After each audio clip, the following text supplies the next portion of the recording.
Allah kita, Bapak Mama Saudara orang beriman yang sangat diberkati oleh Tuhan Yesus Kristus. Shalom. Shalom. Sekali lagi shalom. Shalom. Ada sukacita, amin. Pasti semua naske, kok tadi PJ, sekarang pendeta so naik dengan toga. Ini hari ada pertukaran pengkhotbah dalam wilayah. Dan hari ini bertepatan juga dengan visitasi saya di Jemaat Sonhalan Enoni. Toga ini membawa saya untuk kemudian pemberitaan kabar baik.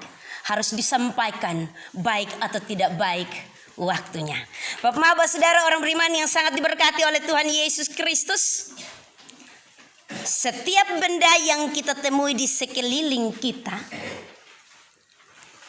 pasti memiliki kisah di balik pembuatannya. Ada alasan mengapa sehingga benda itu dirancang sedemikian rupa, sehingga memiliki fungsi yang baik. Orang sabu itu hebat sekali untuk buat pisau parang. Tetapi pisau parang itu berawal dari besi yang kotong sonde pakai, besi tua. Kemudian dimasukkan dalam pemanas dengan suhu sekian derajat Celcius. Kemudian dong mulai titi habok sudah. Titi habok jadi pisau. Titi habok jadi parang. Titi habok bisa jadi linggis. Tetapi tentunya bahwa dia memiliki tujuan dan fungsi. Pisau besi untuk kotong iris daging. Parang untuk kemudian kotong pergi di kebun bisa potong kayu, venas. Betul bilang parang, jangan sampai yang lain bilang neno wah parang. Venas. Linggis supaya kotong bisa pakai bagali. Tentunya bahwa dia memiliki fungsi dan tujuan. Mama-mama yang hebat banyak pakai daun lontar. Tentunya bahwa memiliki fungsi dan tujuan.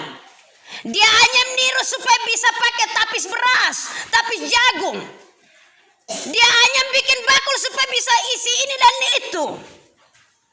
Itu nilai cipta. Ada fungsi dan ada tujuan. Apapun yang kotong bikin, bapak-bapak yang gigi seompong baik-baik, bikin habak untuk kemudian kasih hancur sirip pinang, itu juga memiliki fungsi dan tujuan. Dia mulai ambil besi sepotong bikin tajam di ujung, kemudian ambil kayu bikin dia pun tempat habak. Hanya karena dia pun tujuan bahwa ini bisa jadi habok dengan fungsi supaya bisa menggantikan beta pun gigi ompong, kasih hancur sirip pinang. Ada banyak hal Bapak Mama Saudara orang beriman yang sangat diberkati oleh Tuhan Yesus Kristus. Tentunya bahwa kita membuat sesuatu dengan maksud fungsi dan tujuan. Dengan maksud untuk mempermudah pekerjaan kita. Dengan maksud untuk meningkatkan kenyamanan. Maupun hanya untuk memperindah. Tentunya memiliki fungsi dan tujuan. Bapak Mama Saudara orang beriman yang sangat diberkati oleh Tuhan Yesus Kristus. Demikian pula ketika Allah menciptakan langit dan bumi dan menjadikan manusia. Allah pun memiliki tujuan dalam pikirannya. Bukan tujuan yang biasa-biasa saja, tetapi juga tujuan yang sangat besar. Untuk memenuhi tujuan itu, maka Allah memperlengkapi kita dengan fungsi-fungsi untuk menandani kita sebagai makhluk ciptaan menurut gambarnya. Allah menandani kita menurut gambarnya. Bapak Mama Saudara orang beriman yang sangat diberkati Tuhan. Pada dasarnya bahwa Allah menciptakan manusia dengan kemampuan berpikir yang kreatif tanpa batas. Artinya bahwa Allah menjadikan manusia itu berbeda dengan yang lain. Dia memberikan bagi manusia akal budi yang begitu luar biasa. Berbeda dengan kotompung asu di rumah. Kitpung asu itu pakai naluri. Jadi begitu kalau di indera penciuman saja cium, dia supaya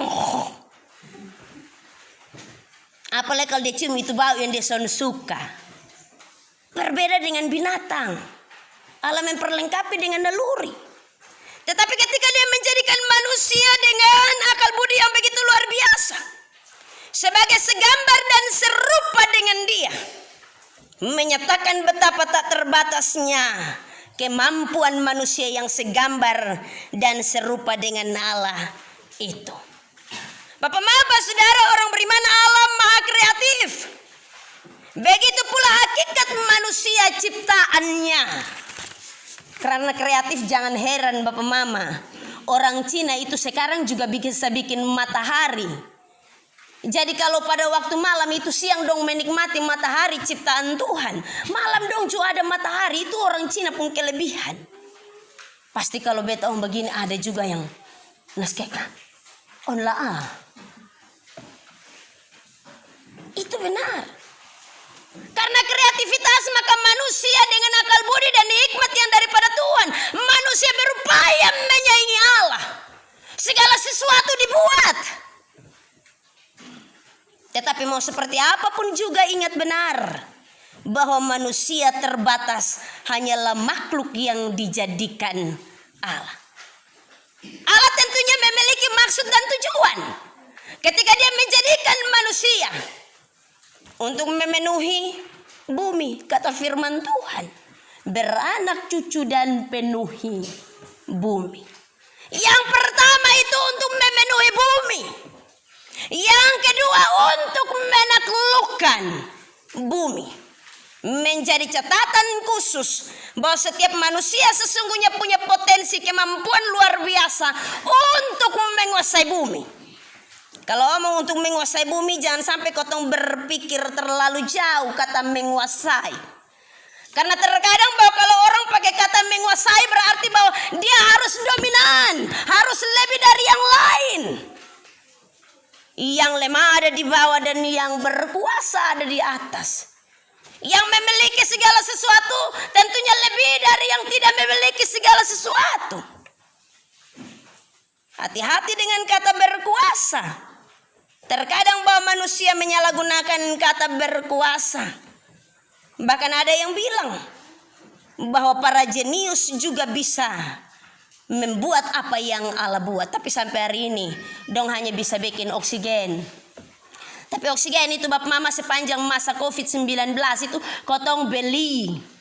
Dia pun harga terlalu mahal. Dong hitung per cc. Yang kotong dapat ini gratis. Manusia bisa bikin oksigen.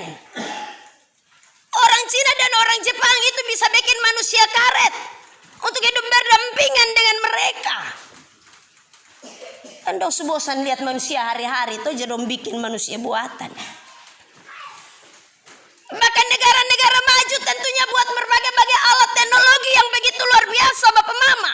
Kotong di sini tanam jagung ini masih pakai linggis gali lubang setengah mati berisi jagung. Negara-negara maju beda. Tinggal taruh jagung di mesin, duduk pangku kaki dia mulai tok tok tok tok tok, selesai. Panen juga bukan sama kayak kotong. Pokok paka. Ini tahun ini orang Wenoni kebanjiran Lombok. Tetapi mau panen ini yang minta ampun. Harga Lombok turun 4.000. Kotong pakai orang mau bantu petik. Kemudian mau bayar berapa, kotong dapat berapa. Orang di negara maju sudah begitu luar biasa.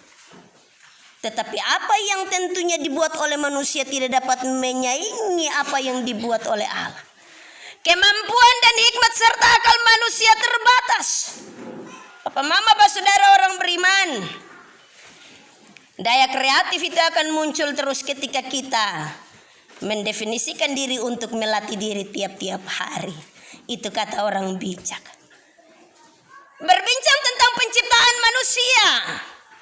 Tentunya bahwa Allah memiliki tujuan yaitu supaya bertambah banyak dan supaya menaklukkan. Atau kata firman Tuhan pakai kata taklukkanlah itu. Itu berarti bahwa manusia tidak lepas dari lingkungan alam ciptaan. Berbicara tentang manusia dan lingkungan alam ciptaan, itu juga berarti bahwa kita berbicara tentang tempat di mana kita tinggal, atau bumi adalah rumah segala ciptaan yang hidup. Bumi adalah rumah kita. Ini hari semua gereja-gereja yang ada di Gemit atau yang tergabung dalam gereja Protestan di Indonesia itu juga memberitakan tentang tema lingkungan hidup.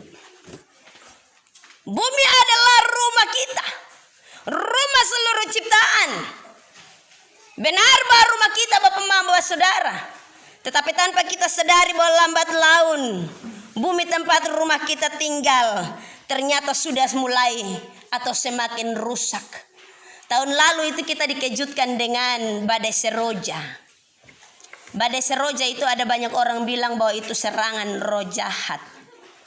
Mio ada kena, noni kena ko, sonde ko, kena dipercikan sa kalau kotong hujan turun dari langit.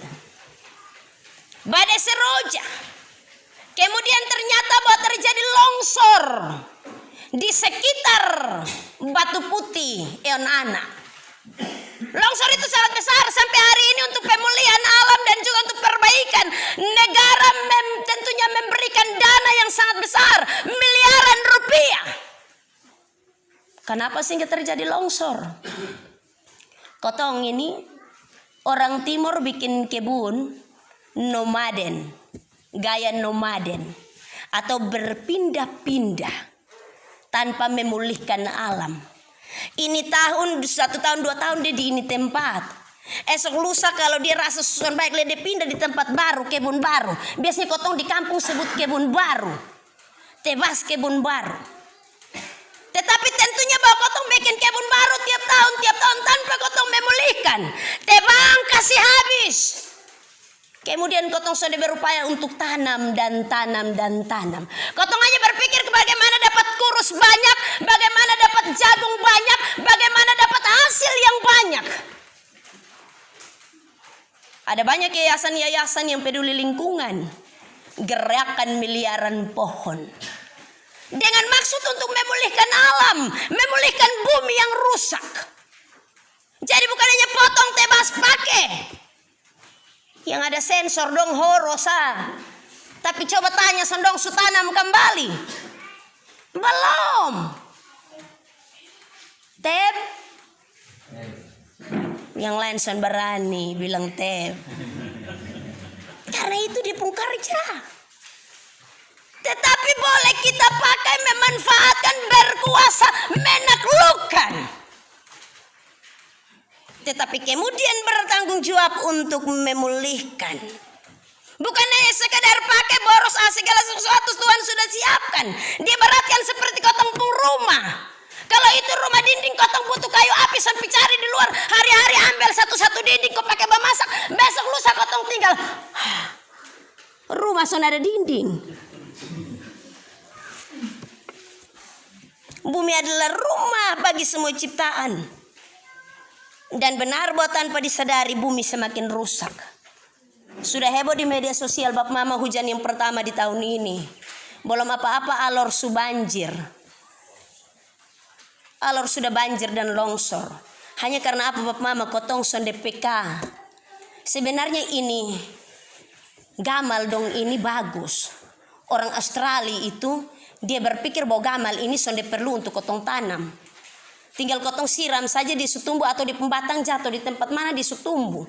Tetapi di akar kuat untuk kemudian kasih berpegang ini tanah dong, jangan terjadi longsor. Bagus. Hanya kita pembangun ini potong dari ujung pi ujung. Kalau lagu aman bilang tabakar ujung ke ujung, kotong pumbukan. Kita potong ujung pi ujung. Akhirnya yang demikian. Ada banyak hal Bapak Mama. Polusi karena berbagai-bagai. Asap dari cerobong pabrik. Kotong buang sampah sembarang, apalagi kalau itu sampah plastik. Sampah plastik itu Bapak Mama ribuan tahun baru dia bisa terurai atau dia bisa hancur. Sampah plastik. Kalau yang plastik dong itu syukur-syukur kotong mama di kampung dong. Sama juga dengan pendeta. Kotong sana ada minyak tanah pakai bikin api di dalam dapur. Tetapi kalau kotong buang buang sembarang, maka dia merusak ini bumi tempat tinggal kita. Bertahun-tahun sampai kotong susun dia ada, sampai anak cucu, sampai generasi berikut, tetapi itu sampah ada. Maka bagaimana kotong dengan hikmat supaya bisa menjaga bumi tempat tinggal kita? Papa mama, Pak saudara, orang beriman yang sangat diberkati oleh Tuhan Yesus Kristus. Tentunya bahwa dampak dari perubahan alam yang beresiko bagi manusia. Terlalu sangat beresiko. Kotong mau bikin kebun, tiba-tiba banjir datang, kotong pun jagung semua lewat. Ada sekian banyak kakak yang ada di Mio. Tahun lalu itu dong sudah dapat jagung. Karena banjir datang, pikul bawa semua. Hanya karena apa? Bikin kebun itu dari lereng, minta maaf, dari lereng turun. Bukan cari yang begini, kotong pun cari yang begini. Nah itu jadi soal. Hujan datang dari atas dan sudah disapu bawah semua. Kotong sudah berhikmat. Bumi semakin panas. Terjadi pemanasan global di mana-mana. Kalau kotong rasa 10 tahun lalu perbandingan dengan tahun-tahun sekarang, Bapak Mama, dia pun panas berbeda. Baru jam 7 pagi saja dia pun panas sudah gigit. Apalagi kalau dia naik sampai jam 12. Tabakar. Pemanasan global. Karena pemakaian rumah kaca untuk kebutuhan pertanian dan seterusnya. Banjir di mana-mana, pencemaran udara, air, dan juga tanah. Tentunya bahwa ini menjadi suatu pergumulan yang sangat besar. Sebuah kerusakan alam ini berdampak kepada kehidupan kita manusia dan alam ciptaan. Berdampak kepada kehidupan manusia. Penyebab dari kerusakan lingkungan adalah mungkin karena berbagai cara pandang dan sikap manusia dalam mengelola dan menaklukkan bumi. Papa mama, Pak saudara, orang beriman yang sangat diberkati oleh Tuhan Yesus Kristus. Alam dapat dilihat sebagai objek alat dan sarana untuk memenuhi kebutuhan dan kepentingan manusia. Karena kau lihat hanya objek. Lihat bahwa pakai. Tetapi kotong sudah berpikir pulihkan. Kotong hanya melihat bahwa itu pohon bisa dijadikan kayu. Kayu bisa dibuat rumah, bisa buat kayu api dan seterusnya. Hanya sebagai objek untuk kotong pakai. Tetapi kotong sudah berpikir bagaimana supaya dia bukan hanya sebagai objek. Tetapi kemudian kotong berupaya untuk tanam. Tahun depan, 2 tahun depan, tahun seterusnya, generasi berikut bisa potong pohon yang baru. Seperti yang kotong potong hari ini. Bapak Bapak saudara orang beriman. Manusia menjadi tidak bersahabat dengan alam. Tidak menghargai alam lingkungan hidup. Yang tentunya untuk kepentingan banyak orang. Karena itu ada 2 hal yang tentunya ditekankan Bapak Bapak saudara orang beriman. Dalam bagian firman Tuhan yang kita baca dan kita renungkan di pagi hari ini. Mari kita bersama-sama melihat bagian firman Tuhan. Pada ayat yang ke-26 firman-firmanlah Allah, baiklah kita menjadikan manusia menurut gambar dan rupa kita. Kenapa sehingga di sini dia tidak pakai baiklah kita menciptakan manusia. Tetapi pada ayat yang ke-26 dia berubah dengan kata baiklah kita menjadikan manusia. Yang pertama bahwa dia menjadikan kita sebagai segambar dan serupa. Tetapi tentunya bahwa kata menjadikan di sana Allah bekerja. Allah melakukan. Kalau menciptakan berfirmanlah Allah. Jadilah terang. Maka semuanya jadi. Berfirmanlah Allah. Berfirmanlah Allah. Dia pakai kata berfirman. Tetapi sampai kepada kehidupan manusia dipakai kata baiklah kita menjadikan. Ada kata kerja di sana. Allah berkreativitas melakukan suatu pekerjaan. Jadi dia bukan Allah yang duduk pangku tangan kemudian berfirmanlah Allah. Jadilah manusia. Segambar dan serupa itu berarti ada dalam suatu pembentukan yang begitu luar biasa. Tangan Allah yang berkreativitas untuk bekerja. Terlalu sangat luar biasa. Allah menjadikan manusia. Tetapi juga dalam hal ini tentunya bahwa Allah menjadikan manusia setelah dia menciptakan yang lain. Menjadikan manusia setelah dia menciptakan yang lain. Kenapa sehingga manusia dijadikan oleh Allah pada urutan yang terakhir? Di sini mau menyatakan bahwa Allah menyediakan segala kebutuhan manusia sebelum dia menjadikan manusia. Sebelum dia menjadikan kita di susiap. Burung di udara, ikan di laut, ternak dan seterusnya, berkaki dua, berkaki empat, merayap dan melata. Tumbuh-tumbuhan untuk menghidupkan manusia. Dan penciptaan manusia dikatakan bahwa dia menjadikan manusia menurut gambar dan rupanya. Tentunya bahwa hal ini bertujuan untuk mengungkapkan suatu kesatuan dari objek ciptaan Allah, yaitu manusia. Karena itu kepada manusia Allah beri tugas dan kuasa yang istimewa, yakni berkuasa atas ikan-ikan di laut dan burung-burung di udara, atas seluruh ciptaan. Atau dengan kata lain, manusia diberi mandat untuk berkuasa atas alam. Ingat, kita hanya diberi mandat. Mandat itu berbeda dengan kotong yang punya. Mandat itu sama seperti, minta maaf ya aparat desa dong, dapat mandat dari Garuda. Negara yang kasih mandat. Undang-undang dasar yang kasih mandat. Jangan sampai kotong menganggap mandat itu kotong sudah. Jadi akhirnya kotong bikin apa-apa, berkuasa. Tentunya tidak sampai ke situ. Kita hanya diberi mandat untuk berkuasa atas alam. Artinya bahwa ada penugasan di sana dari Allah kepada manusia untuk tujuan yang baik. Yang kedua, dalam penciptaan dikatakan Allah melihat bahwa semuanya itu baik. Di akhir dari setiap penciptaan, ayat yang pertama dari kitab, ayat yang keempat dari kitab Kejadian, pasal 1 ayat yang keempat, pasal ayat yang ke-12, ayat yang ke-18, ayat yang ke-21, ayat yang ke-25, dan ayat yang ke-31. Allah melihat bahwa semuanya itu baik. Tidak ada penciptaan yang dikatakan tidak baik atau jelek. Tetapi tentunya Bapak Saudara orang beriman, bahwa di akhir dari penciptaan Allah ditutup dengan kata sungguh amat baik. Pada bagian ayat yang ke-31 diakhiri dengan sungguh amat baik. Sungguh amat baik ini tentunya mempunyai arti bahwa Allah senang melihat, Allah puas melihat bahwa hasil ciptaannya mendatangkan sukacita bagi Allah. Segala ciptaan ada dalam pandangan Allah yang sangat indah, sama seperti dilihat dari sudut pandang Allah, bukan dari sudut pandang manusia. Allah melihat bahwa sungguh amat baik. Penilaian Allah yang terakhir sungguh amat baik adalah satu kumpulan dari semua yang baik, dari ayat yang penciptaan hari pertama sampai dengan hari yang ke-6. Dari yang baik itu kemudian Allah mengumpulkan menjadi sungguh amat baik. Dengan ucapan ini berarti bahwa masa depan manusia dapat berlangsung sampai dengan kehendak Tuhan. Semua ciptaan khususnya makhluk hidup dilengkapi sampai dengan hari yang ke-7, yaitu perhentian bagi Allah. Boleh berkuasa, boleh menikmati sesuka hati. Tetapi firman Tuhan berkata pada hari yang ke-7 dia berhenti dari semua pekerjaannya itu dan kemudian menguduskannya. Pakai berkuasa dengan hikmat dan dalam takut akan Tuhan. Hari pertama sampai dengan hari yang ke-6.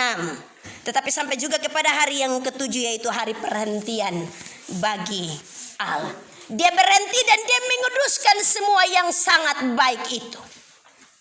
Karena itu kotong juga gitu. Jangan perakus. Pakai setiap hari. Pakai napas hidup 1 minggu. Tetapi hari Minggu bilang farek di situ. Siapa mau pergi gereja?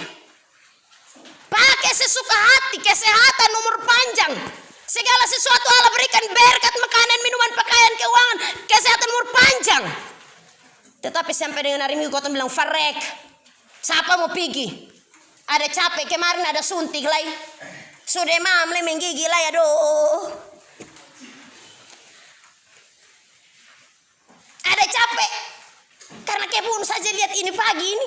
Kau mau urus gereja, kau mau urus kebun. Hujan so turun, neno-neno elaf. Sekarang musim kerja kebun, kotong sepusing kok kebun sebelum tebas. Ini hari libur, pakai untuk kemudian kotong tebas kebun. Allah saja yang empunya hari itu. Pada hari yang ke-7 dia berhenti. Kemudian dia menguduskan hari itu begitu luar biasa. Mensyukuri hari itu. Mensyukuri bahwa sudah boleh dilewati dari semua yang dia lihat baik. Sungguh amat baik.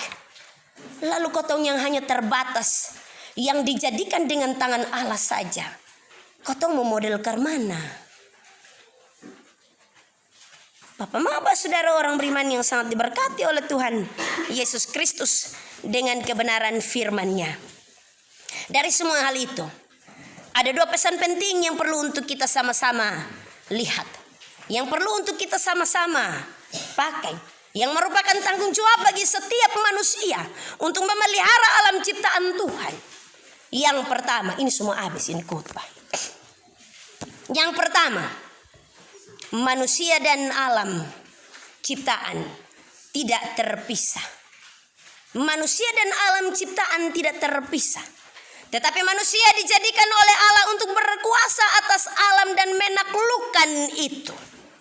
Maksudnya bahwa manusia tidak boleh tunduk kepada alam sebagai simbol-simbol dari kuasa-kuasa yang dianggap menurut pandangan manusia. Tetapi manusia harus berkuasa atas alam dalam hal ini supaya manusia mengelola alam untuk hidup, mengelola alam untuk memanfaatkan, mengelola alam untuk kemudian berguna, berfungsi bagi kehidupan manusia. Tetapi mengelola bukan dengan ketamakan, kerakusan, kelobahan. Mengelola dengan hikmat yang dari Tuhan. Bahwa mengelola bukan hanya untuk hidup manusia, tetapi mengelola untuk semua ciptaan. Kalau kotong pelihara ini alam baik Bapak Mama, mungkin sampai hari kotong masih ada rusa dalam ini hutan. Babi hutan masih keliaran sini sana. Kotong masih dengar burung berkicau sini sana. Kotong masih menikmati segala sesuatu dengan begitu luar biasa. Tetapi karena memang kotong sudah jauh berjalan, mengelola dengan tidak bijak, akhirnya bahwa kotong menjumpai yang adalah bahwa alam membawa risiko bagi manusia. Yang kedua, alam adalah rumah semua makhluk hidup. Kenapa sehingga hari ini saya mau sampaikan untuk Bapak Mama, alam adalah rumah. Bumi ini adalah rumah. Tempat di mana kita berpijak, tempat di mana kita hidup, tempat di mana kita berkuasa dan menaklukkan. Rumah bagi manusia, rumah kita. Di luar alam manusia tidak menemukan kehidupan yang layak, ingat benar. Karena dari sepatu, kaos kaki, celana, sampai baju itu juga dari alam. Orang bikin kain kau tutup kotong pembadan ini juga dari alam. Pakai kapas, pakai kulit kayu. Untuk kesejahteraan manusia. Supaya manusia mengalami kehidupan yang layak. Dari alam kita bisa menanam dan kemudian kita bisa makan dan minum. Dari alam kita bisa mengelola dan kemudian menjadikan hasil yang baik untuk kesejahteraan. Di sini manusia diberi kesempatan untuk menunjukkan nilai-nilai kemanusiaan secara bertanggung jawab. Nilai-nilai kemanusiaannya itu kuasa dalam memelihara dan melestarikan alam. Kuasa untuk memelihara dan melestarikan alam. Bukan kuasa untuk pakai sepuasnya dengan keserakahan dan merusak alam. Bapak Maba, saudara orang beriman yang sangat diberkati oleh Tuhan Yesus Kristus dengan firman-Nya. Hari ini kita ada di minggu pertama bulan lingkungan hidup yang dicetuskan oleh Sinode Gemit di bawah terang tema alam bermitra dengan manusia untuk memelihara dan memulihkan alam. Artinya bahwa kalau dia menjadikan kita, itu berarti bahwa dia bekerja dari awal untuk kemudian menjadikan alam ini menjadi sesuatu yang berharga bagi kita. Maka kita juga bermitra atau bekerja bersama-sama dengan Allah untuk kemudian mulai memulihkan alam, memulihkan bumi, tempat yang menjadi rumah kita untuk kita tinggal. Ini bukan hanya tugas orang pertanian dan kehutanan, tetapi ini tugas semua orang. Jangan sampai kalau omong alam dan bilang itu orang kehutanan pun tugas. Jadi ibu pendeta jangan omong begitu lah. Nanti kau tahu tinggal menikmati sonde. Kau tahu semua pun tugas yang sama Bapak Mama. Berupaya untuk melestarikan, menjaga alam tanpa harus merusak. Karena ketika kita merusak maka itu akan berisiko bagi kita. akan ada dampak-dampak dari kerusakan alam yang kemudian membawa kehidupan manusia untuk dia tidak dapat menikmati keindahan alam dengan kasih dari Tuhan. Mari Bapak Mama kita pulang sambil kita merenungkan bagian firman Tuhan ini. Allah mengajak kita untuk bermitra, untuk memelihara dan memulihkan alam semesta. Kita sampai di musim tanam. Ini yang terakhir. Ini musim tanam, banyak orang mulai kerja kebun. Bulan lingkungan hidup ini juga membawa kotong bukan hanya sekedar pikir untuk tanam, tetapi juga pikir untuk melestarikan. Kotong sampai di bulan lingkungan hidup untuk kemudian kotong melihat di sana ada kemurahan Allah. Dia menjadikan segala sesuatu baik. Dia mengakhiri dengan amat sangat baik. Itu berarti bahwa Allah tentunya memiliki tujuan bahwa apa yang dia ciptakan berfungsi untuk manusia yang dia jadikan. Tuhan memberkati kita dengan firman-Nya. Terpujilah nama Tuhan Allah kita. Amin.